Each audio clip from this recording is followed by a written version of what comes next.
আসসালামু আলাইকুম রহমতুল্লাহ। আশা করি আপনারা সকলেই ভালো আছেন। আমি আলহামদুলিল্লাহ ভালো আছি। আপনাদের সামনে আরেকটা নতুন আপডেট ভিডিও নিয়ে আসলাম। এই দেখেন, আজকে সকালে ছাড়ছি কবুতর। ছাড়ার পর পরে ভিডিও শুরু করছি। এই বাচ্চাটা যে দেখতেছেন, এটা হলো যে সেই বাচ্চাটা যেটা আমাকে ঠোকর দিতে নিয়েছিলাম, আপনাদের ভিডিওতে দেখাইছিলাম। সেই বাচ্চাটা মাশাআল্লাহ বড় হয়ে গেছে, খাইতেছে এখন উড়ে।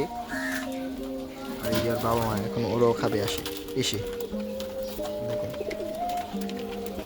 আর জনকে যে ওই কবুতরটার সাথে জোড়া দিছি, জনের যে দুইটা ডিম ছিল ওই দুইটা ডিম এটার মধ্যে একটা দিছি, মানে জনের বাবা মার ডিম পারছে, আবার ওটার সাথে একটা দিছি আর একটা দিছি নিচে খাঁচার মধ্যে। এটাতেও ডিম ছিল। নতুন যে জোড়াটা আনছিলাম, কবুতরটা আনছিলাম মাদিটা, সেটার সাথে জোড়া দিছি, সে ও ডিম পারছে, ওটার সাথে একটা ডিম দিছি। দুটোটাই আলহামদুলিল্লাহ এখন ওই বসে দেখি জনের এই ডিমটা ফুটে নাকি না, কারণ জন দুদিন ধরে বসে নাই তো। আর যখন জোড়াটা হারাই গেছে কিছুদিন বসছিল, পরে উঠে গেছে, বসতে চায় না। পরে ক্যান্ডেলিং করে দেখছিলাম যে ভালোই আছে ডিমটা, এটার জন্য পরবর্তীতে এই এখানে দিয়ে দিচ্ছি, দেখি এখন কি হয়। আশা করি ফুটবে, আপনারা দোয়া করেন।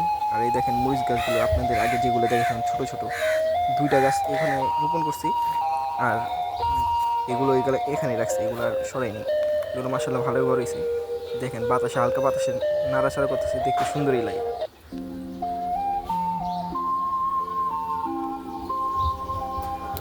আর এখানে এই যে এই লেবু গাছটাকে আমি একবার কাইটা ফেলেছিলাম, আপনাদের দেখাইছিলাম যখন ক্লিন করার সময়, কিন্তু গাছটা দেখেন বড় হয়ে গেছে মাশাআল্লাহ।